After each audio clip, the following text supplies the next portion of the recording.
देख रहे हैं नेटवर्क 33 राजकुमार के साथ। तो चलिए बढ़ते हैं आज की कहानी की ओर। दोस्तों, अनिश्चितताओं से भरी इस दुनिया में कभी भी कुछ भी हो सकता है। चाहे आप लाख जतन करें सुरक्षित रहने के, पर आपका हर दाव उल्टा ही पड़ेगा। शायद आपको मेरी ये बात अभी बेतुकी या फिर बेवकूफ़ाना लगे, पर मेरा ये ख्याल यूं ही नहीं बन गया। आज से लगभग 7 साल पहले मेरा एक छोटा सा 4 जन का हंसता खेलता परिवार था, जो महज महीने भर में ही तबाह हो गया। 4 जन का परिवार, वो परिवार अब सिमट कर 2 जन का ही रह गया है। मैं और मेरी धर्म पत्नी संध्या, जिसे जिंदा रखने के लिए मुझे हर रात खून की खुराक का इंतज़ाम करना पड़ता है। दरअसल मेरे इस बुरे वक्त की शुरुआत हुई आज से लगभग 7 साल पहले, सन 2016 में, जब मैं अपने परिवार के साथ मेघालय के सुबनसा कॉलोनी में शिफ्ट हुआ। भारत का ये बादलों से घिरा रहने वाला राज्य अपनी खूबसूरती वादियों के लिए दुनिया भर में चर्चित है, और इसी खूबसूरत वादियों के बीच मौजूद था हमारा अपार्टमेंट पूर्णिमा, जिसके तीसरे माले पर था हमारा अपना फ्लैट 013। पूर्णिमा अपार्टमेंट की सबसे जो अच्छी बात थी वो ये थी कि यहाँ पर बहुत ही शांति थी। मसलन यहाँ किसी भी प्रकार का कोई भी शोर शराबा नहीं था। ऊपर से सिक्योरिटी भी बहुत ही ज़्यादा टाइट थी, यानी कि कुल मिलाकर सब कुछ ठीक ठाक ही चल रहा था। पर महज 3 से 4 दिनों में ही अपार्टमेंट की सुकून भरी शांति रात होते ही डरावनी खामोशी में बदलने लगी। दरअसल हमें कुछ ही दिनों में ये एहसास हो गया कि दिन में भी पूरे अपार्टमेंट में ना के बराबर ही चहल पहल रहती थी, और यही शांति रात के स्याह अंधेरे के साथ मिलकर एक डरावनी सूरत इख्तियार कर लेती थी। खैर, अभी हम अपने नए घर को सजाने संवारने में ही मसरूफ थे कि इसी बीच कब हमारी दहलीज पर एक बड़ी मुसीबत ने दस्तक दे दी। दरअसल 5वीं रात को जब हम लोग सोने जा रहे थे कि तभी मेरे बेटे पुलकित को एकाएक खून की उल्टियां होने लगी, जिसे देखकर जहां पुलकित की माँ अपनी सुध-बुध खो बैठी, तो वहीं मैं भी बेहद घबरा गया था। फिर जब मेरी बड़ी बेटी सुनैना ने रोते हुए कहा, कुछ करो पापा, तब जाकर मुझे एहसास हुआ कि ये वक्त ऐसे घबराने का नहीं है। मैंने फौरन ही पुलकित को गोद में उठाया और बिना देरी किए उसे नज़दीकी हॉस्पिटल लेकर पहुंचा, जहां आनन फानन में पुलकित को इमरजेंसी में एडमिट तो कर लिया गया, पर जैसे मैंने बिलिंग काउंटर पर अपने घर का एड्रेस लिखवाया तो उसके अगले ही पल उन्होंने मुझे पुलकित को वहां से ले जाने को कह दिया, जिस पर मैं उन पर बहुत ही भड़का।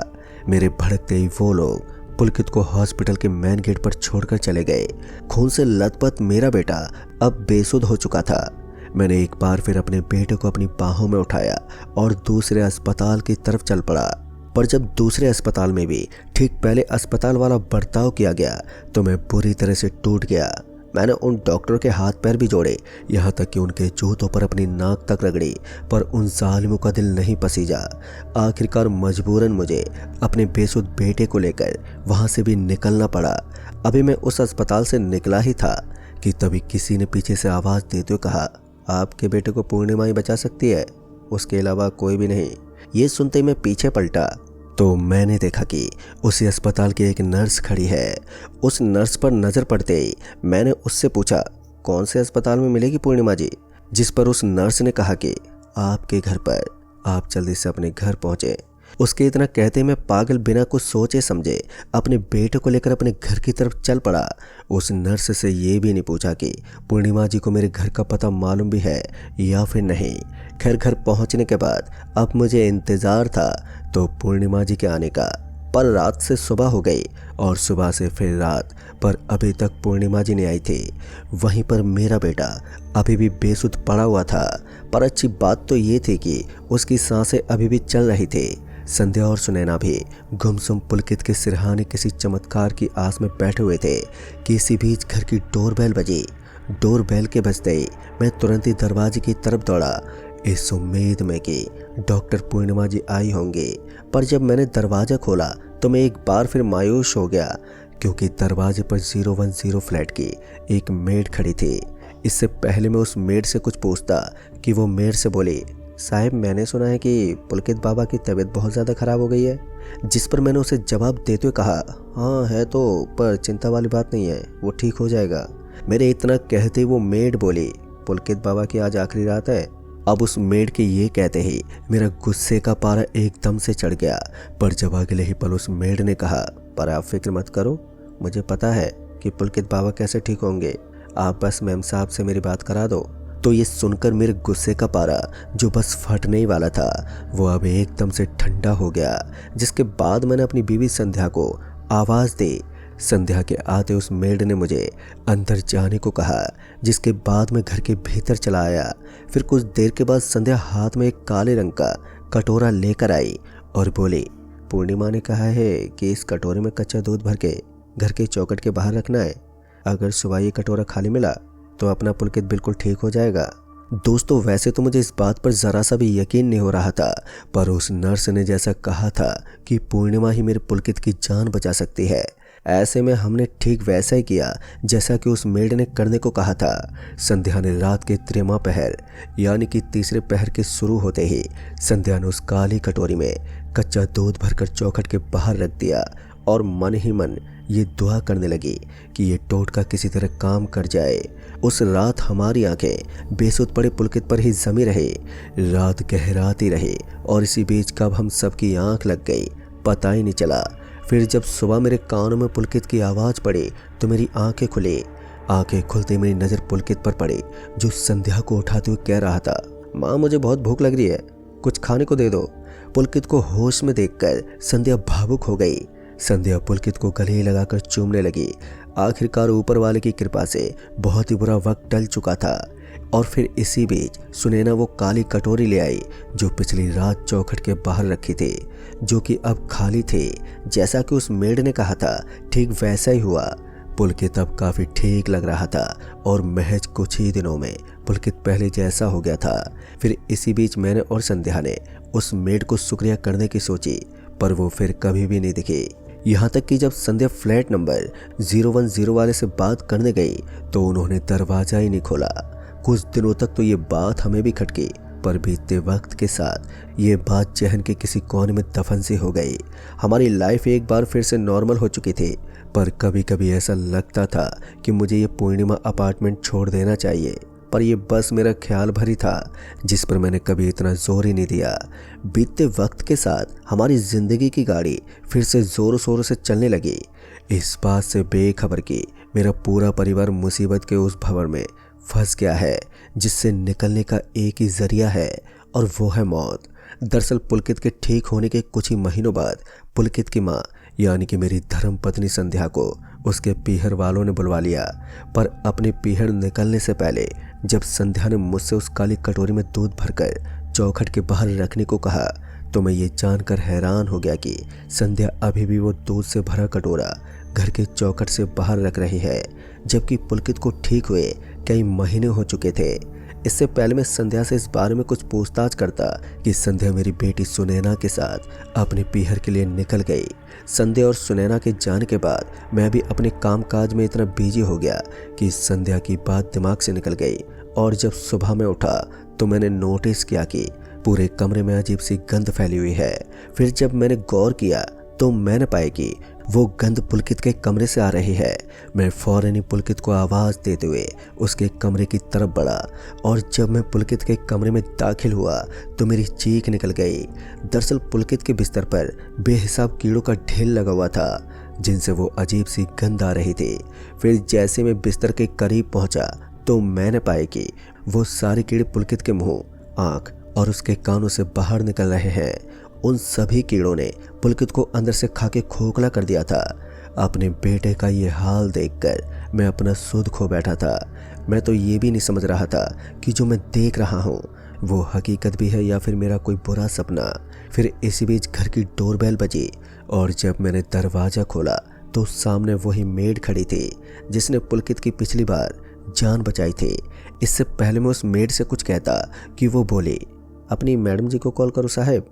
उसके ये कहते मैं संध्या को कॉल करने वाला था कि इतने में ही संध्या का कॉल आ गया। मेरे कॉल रिसीव करते ही संध्या बोली, अरे तुमने दूध भर के वो काला कटोरा घर के बाहर रखा था कि नहीं। संध्या ने जब उस काले कटोरे की बात कही तब जाकर मुझे याद आया कि मेरे से कितनी बड़ी भूल हो गई है। फिर जब आगे संध्या रोते हुए बोली, सुनैना सुबह से खून की उल्टियाँ किए जा रही है, तो ये सुनकर मेरे पैरों तले ज़मीन ही खिसक गई। मैं अपने बेटे को तो पहले ही खो चुका था और अब मैं अपनी बेटी सुनैना को किसी भी सूरत में खोना नहीं चाहता था।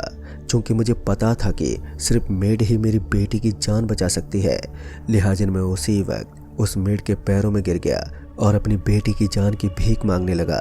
मुझे अपने पैरों पर रोता गिड़गिड़ाता देख वो मेड बोली, साहब आप चिंता मत करो, बिटिया को कुछ नहीं होगा। अब इतना बोलकर वो वहाँ से चली गई। अभी मैं वहाँ से उठकर घर के भीतर ही आया था कि तभी पीछे से उसी मेड ने आवाज़ दी तो कहा, ये लो साहब, इस कपड़े में पुलकित बाबा की लाश को लपेटकर मुझे दे दो। उस मेड के इतना कहते ही मैंने उस पर भड़कते कहा, तुम कहीं पागल तो नहीं हो गई हो? भला मैं तुम्हें अपने बेटे की लाश क्यों दे दूंगा? जिस पर वो मुझे जवाब देते बोली, साहिब अगर आप अपनी बेटी की जान की खैरियत चाहते हैं तो चुपचाप अपनी बेटी की लाश मुझे दे दो, नहीं तो आपकी बेटी भी जान से जाएगी। इस बार उस मेड के बोलने का अंदाज बिल्कुल बदल चुका था। उसके बदले हुए तेवर से मुझे ये समझते हुए देर नहीं लगी कि अगर इसकी बात न मानने की गुस्ताखी की तो यकीनन मेरी बेटी भी नहीं बचेगी। लिहाजा ना चाहते हुए भी मैं अपने बेटे की लाश को उसके दिए गए काले कपड़े में लपेटा और उस मेड को थमाते हुए कहा, बस किसी भी तरह से मेरी बेटी को कुछ नहीं होना चाहिए। जिस पर वो बोली, कुछ नहीं होगा तुम्हारी सुनैना को, तुम बस ये बात किसी से मत कहना और ना ही यहाँ से भागने की सोचना। अब ये बोलकर वो मेड मेरे बेटे की लाश को लेकर चली गई।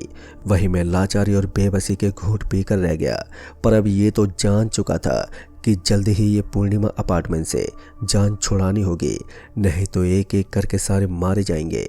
मुझे ये तो पता ही नहीं था कि आखिर ये सब हमारे साथ ही क्यों हो रहा है, पर इतना तो अंदाजा हो ही गया था कि हो ना हो वो मेड ही इन सब की जिम्मेदार है। खैर, पर यह वक्त जल्दबाजी दिखाने का नहीं बल्कि सूझबूझ से काम लेने का था। इसलिए सबसे पहले मैंने अपने अशांत मन को शांत किया और सोचने लगा इस समस्या का समाधान। और तभी मुझे उस नर्स का ख्याल आया जिसने कहा था कि पूर्णिमा ही मेरी मदद कर सकती है, और हुआ भी वैसा ही। यकीनन वो नर्स मेड पूर्णिमा के बारे में कुछ ना कुछ तो ज़रूर जानती होगी। लिहाजा इन सब सोच विचार के बाद मैं तुरंत उस नर्स से मिलने उस अस्पताल में पहुंचा जहां वो पिछली बार मिली थी। पर संजोग से वो नर्स मुझे मिल भी गई, पर उस वक्त उसने पूर्णिमा के बारे में कुछ भी बताने से इनकार कर दिया। साथ ही ये भी हिदायत दी कि पूर्णिमा जैसा कहती है वैसा ही करो, नहीं तो अंजाम बहुत ही भयानक होगा। बहरहाल मैं चुपचाप घर लौट आया और घर पहुंचने पर पता चला कि सुनैना और संध्या लौट आए हैं। सुनैना को ठीक देखकर जहां मुझे थोड़ी राहत मिली तो वहीं संध्या की नज़रें पुलकित को खोज रही थी। उस वक्त मैंने संध्या को पुलकित के बारे में सच न बता के ये बता दिया कि वो अपने दोस्त रविंद्र के घर गया हुआ है। इसी बीच सुनैना ने मेरे से कहा, पापा वो मेड आई थी और फिर से एक और काला कटोरा दे गई। सुनैना की ये बात सुनते ही मैं समझ गया कि अब आगे क्या होने वाला है। अभी मैं इन्हीं सब उलझनों में उलझा हुआ था कि इसी बीच एक अननोन नंबर से कॉल आया। फिर जब मैंने कॉल उठाया तो कॉल पर वो ही नर्स थी जिससे मैं मिलने गया था। फिर जब मेरी उससे बात हुई तो उसने मुझसे कहा कि अगले 7 दिनों तक ये पता लगाएं कि कच्चे दूध से भरे उस काले कटोरे का दूध कौन पीता है। ये पता चलने के बाद ही वो नर्स हमारी कोई मदद कर पाएगी। उस नर्स की कॉल की वजह से मेरी थोड़ी आस बंध तो गई थी, पर सब कुछ अंधेरे में ही लटका हुआ था। खैर, नर्स से बात करने के बाद अब मेरा पूरा ध्यान उस कटोरे पर ही टिक गया था। फिर जैसे तीसरे पहर के शुरू होते ही संध्या ने वो दूध से भरा काला कटोरा घर के चौखट के बाहर रखा तो उसके फौरन ही बाद ही मैंने अपने मोबाइल में वीडियो रिकॉर्डिंग मोड स्टार्ट करके बाहर वाले गमले में इस तरह छिपा दिया कि उस काले कटोरे की रिकॉर्डिंग होती रहे। मोबाइल फ़ोन को सेट करने के बाद मैं इंतज़ार करने लगा सुबह के होने का। फिर जब सुबह मैंने अपने मोबाइल फ़ोन की वीडियो रिकॉर्डिंग देखी तो मैं दंग रह गया। दरअसल वीडियो में जिसने उस काले कटोरे से दूध पिया वो कोई और नहीं बल्कि मेरी बेटी सुनैना ही थी। जबकि सुनैना तो कमरे से बाहर निकली भी नहीं थी, पर ऐसा कैसे हो सकता था। मैंने फ़ौरन ही उस नर्स को कॉल किया और ये बात बता दी। मेरी पूरी बात सुनते उस नर्स ने कहा, आप अपना जिगरा थोड़ा मजबूत कर लो सर, क्योंकि जो मैं आपको करने को कहूँगी उसे करने से अच्छा आप मर जाना पसंद करेंगे। इसके बाद उस नर्स ने कहा, आज आप सबकी आखिरी रात है, पर अभी भी एक मौका है। आपको आज रात उस काले कटोरे में कच्चे दूध की जगह अपनी बेटी का खून भर के रखना होगा। साथ ही अपनी बेटी को आपको जंजीरों से बांधकर घर का एक एक रूम बंद करना होगा। इसके बाद अपनी बीवी के साथ पूर्णिमा अपार्टमेंट छोड़कर मेरे घर आ जाना। अगर आप मेरे घर सही सलामत पहुंच जाते हैं तो फिर मैं आपको बताऊंगी कि आगे क्या करना है। इतना बोलकर उस नर्स ने फ़ोन काट दिया और उस नर्स से बात करने के बाद मैं बड़ी ही दुविधा में पड़ गया। आखिर मैं अपनी खुद की बेटी के साथ भला ऐसा कैसे कर सकता था, क्योंकि वही तो ले दे के अब मेरी एक ही दुनिया थी। मुझे समझ में नहीं आ रहा था कि मैं क्या करूं कि तभी मेरे बदहवास बड़े चेहरे ने सुनैना का ध्यान खींच लिया। और जब सुनैना ने मुझे अपनी कसम देते हुए सब कुछ सच सच बताने को कहा तो मैंने उसे सारी बात बता दी। मेरी बात सुनने के बाद सुनैना के आंखों में आंसू छलक आए। सुनैना मुझसे लिपटे हुए बोली, आप लोग अपनी जान बचा लो पापा। सुनैना के इतना कहते ही मैं भी रो पड़ा। वहीं संध्या के कानों में हम दोनों बाप बेटी के रोने की आवाज़ पहुंची तो वो बोली, क्या हुआ आप सबको? अभी संध्या ने इतना कहा ही था कि तभी सुनैना ने कहा, कुछ नहीं माँ, वो पुलकित तुम्हें रविंद्र के घर पर बुला रहा है, वो भी अभी। तुम जल्दी से जल्दी जाकर देखो, पता नहीं पुलकित को क्या हुआ है। सुनैना को अच्छे से पता था कि पुलकित का नाम सुनते ही संध्या का ध्यान पुलकित पर चला जाएगा, और हुआ भी कुछ वैसा ही। संध्या फौरन ही रविंद्र के घर के लिए निकल गई। संध्या के जाने के बाद मैंने रविंद्र के परिवार वालों को कॉल करके संध्या को किसी भी तरह अपने पास ही रोके रखने को कहा, जब तक कि मैं खुद ना आ जाऊं संध्या को लेने। अभी मैं फ़ोन पर बात ही कर रहा था कि इतने में ही सुनैना ने उस काले कटोरे को खून से भर दिया और मुझे थमाते हुए बोली, ये लो पापा। जिसके बाद मैंने सुनैना को जंजीरों से बांधकर उसके कमरे में बंद कर दिया और रात के तीसरे पहर के शुरू होते ही मैं वो खून से भरा काला कटोरा अपने घर के चौखट के बाहर रख के सीधे रविंद्र के घर पर पहुंचा, जहां पर संध्या थी। संध्या को वहां से लेने के बाद मैं पहुंचा उस नर्स के घर, जहां पर उसने बताया कि अगले 13 महीनों के लिए हम तीनों ही सेफ हैं, मतलब कि सुनैना भी। अब बस इन 13 महीनों में सुनैना को उस पूर्णिमा अपार्टमेंट से निकालना होगा। दोस्तों, इसके बाद क्या हुआ इस परिवार के साथ, आखिर क्या राज है मेघालय के पूर्णिमा अपार्टमेंट की, इसका खुलासा करेंगे इस कहानी के अंतिम भाग में। तब तक के लिए बने रहिए हमारे साथ।